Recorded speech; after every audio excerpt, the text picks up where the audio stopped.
Top quality और consistent performance के लिए सिर्फ सिल्वर पंप्स। टॉप क्वालिटी और कंसिस्टेंट परफॉर्मेंस के लिए सिर्फ सिल्वर पंप्स, नाम याद रखना।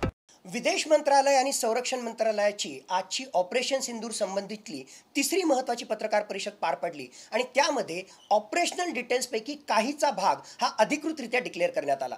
मुळातच कालच्या रात्री पाकिस्ताननं कशा प्रकारे एअर स्पेस व्हायोलेशन केलं याची माहिती या ठिकाणी देण्यात आली आणि एक नाही दोन नाही तब्बल 300 ते 400 ड्रोन हे भारतातल्या वेस्टर्न बाउंड्रीशी संबंधित साधारणतः 36 लोकेशनवर टार्गेट करण्यासाठी वापरण्यात आले। यामध्ये काही मिलिटरी इन्फ्रास्ट्रक्चरवर सुद्धा हल्ला करण्याचा प्रयत्न या पाकिस्तानच्या ड्रोन्सच्या माध्यमातून त्या ठिकाणी करण्यात आला, ज्यामध्ये भटिंडा मिलिटरी स्टेशनचा सुद्धा समावेश होता। या सगळ्या ड्रोन्समध्ये एक महत्त्वाची माहिती म्हणजे तुर्की जो त्याचा फ्रेंड आहे त्या तुर्कीने त्यांच्याकडे असणाऱ्या आर्म्ड ड्रोन ॲसिस गार्ड कंपनीच्या त्यांनी तयार केलेल्या आर्म्ड ड्रोन म्हणजेच वेपन्स असलेल्या ड्रोन्सची मदत पाकिस्तानला केली आणि याच ॲसिस गार्ड कंपनीच्या ड्रोनचा शिरकाव पाकिस्ताननं भारताच्या हद्दीमध्ये केला।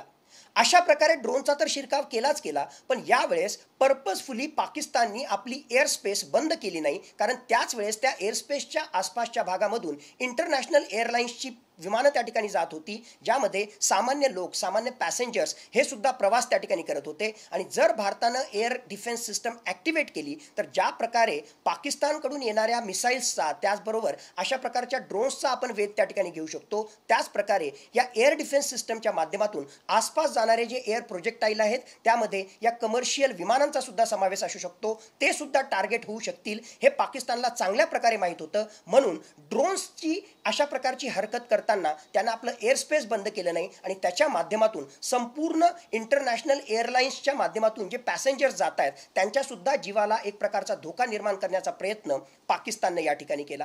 एकूणच या सगळ्या गोष्टींकडे आपण जर पाहिलं तर पाकिस्तान एअर स्पेसचं व्हायोलेशन करतोय। पाकिस्तान 300 ते 400 ड्रोन्स हे एकाच रात्री भारताच्या हद्दीमध्ये धाडण्याचा प्रयत्न करतोय। पाकिस्तान तुर्कीच्या मदतीने आर्म्ड ड्रोन्स म्हणजेच वेपन्स त्या ठिकाणी धाडण्याचा प्रयत्न करतोय आणि सर्वात महत्त्वाचा भाग म्हणजे एका बाजूला पाकिस्तानचे संरक्षण मंत्री आसिफ ख्वाजा यांनी 2 दिवसापूर्वी म्हटलं होतं की आम्हाला युद्ध वाढवायचं नाही, जर भारतानं ऑप सिंदूर पुढे नाही नेलं तर आम्ही सुद्धा जे आहे कुठलीही कारवाई करणार नाही। त्यांचा खोटेपणा पुन्हा उघडा झाला, कारण पाकिस्ताननंच एअर स्पेस व्हायोलेशन केलं। पाकिस्ताननंच 300 ते 400 ड्रोन्स हे भारताच्या हद्दीमध्ये त्या ठिकाणी पाठवले। त्याहून महत्त्वाची बाब म्हणजे पाकिस्ताननं सुरुवातीला हे जे ड्रोन्स पाठवले त्यामध्ये कुठलेही वेपन्स नव्हते, म्हणजेच एक प्रकारे आपली जी एअर डिफेन्स सिस्टम आहे त्याचा एंट्री पॉईंट काय आहे, एक्झिट पॉईंट काय आहे याची माहिती घेणं आणि पाकिस्तानच्या एअरफोर्सच्या कमांड अँड कंट्रोल सेंटरला पाठवणं हा त्याचा मुख्य उद्देश त्या ठिकाणी होता। आणि नंतर एकदाची की ही माहिती मिळाली, एकदाचं हे प्रोबिंग मिशन त्यांचं सक्सेसफुल झालं की पुढचा जो लॉट ड्रोन्सचा येणार आहे तो मात्र अत्याधुनिक वेपन्स सहित शस्त्रास्त्रांसहित त्यांनी पाठवण्याचा प्रयत्न केला।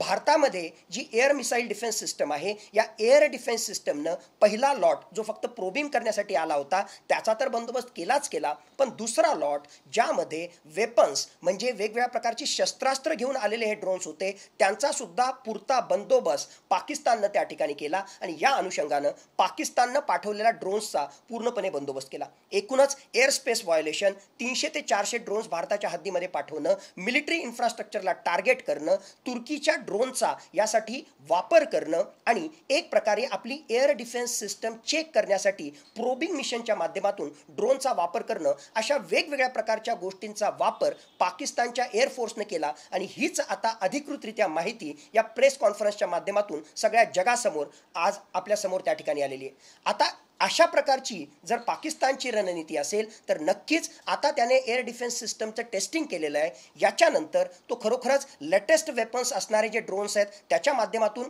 भारताच्या हद्दीमध्ये शिरकाव करू शकतो। त्याच्यानंतरचा पुढचा टप्पा जो असेल तो खरोखरच वेगवेगळ्या प्रकारचे लेटेस्ट मिसाईल्स तो भारताच्या हद्दीमध्ये धाडू शकतो आणि त्याच्या पुढचा टप्पा एस्केलेशनचा हा खरोखरच पाकिस्तानचे फायटर जेट ही या एअर स्पेसच्या माध्यमातून भारतामध्ये येऊन हल्ला त्या ठिकाणी करू शकतात, कारण अगोदरचं प्रोबिंग करण्याचा प्रयत्न पाकिस्ताननं त्या ठिकाणी केलेला आहे आणि त्याच्या अनुषंगानं एअर स्पेस व्हायोलेशनच्या माध्यमातून पुढचं एस्केलेशन मॅट्रिक्स हे जसं मी त्या ठिकाणी सांगितलं की लेटेस्ट मिसाईल्स त्यानंतर वेगवेगळ्या प्रकारचे फायटर जेट याच्या माध्यमातून भारताच्या हद्दीमध्ये कुरघोडी करण्याचा आणि अटॅक करण्याचा प्रयत्न हा येणाऱ्या काळात पाकिस्तानतर्फे केला जाऊ शकतो।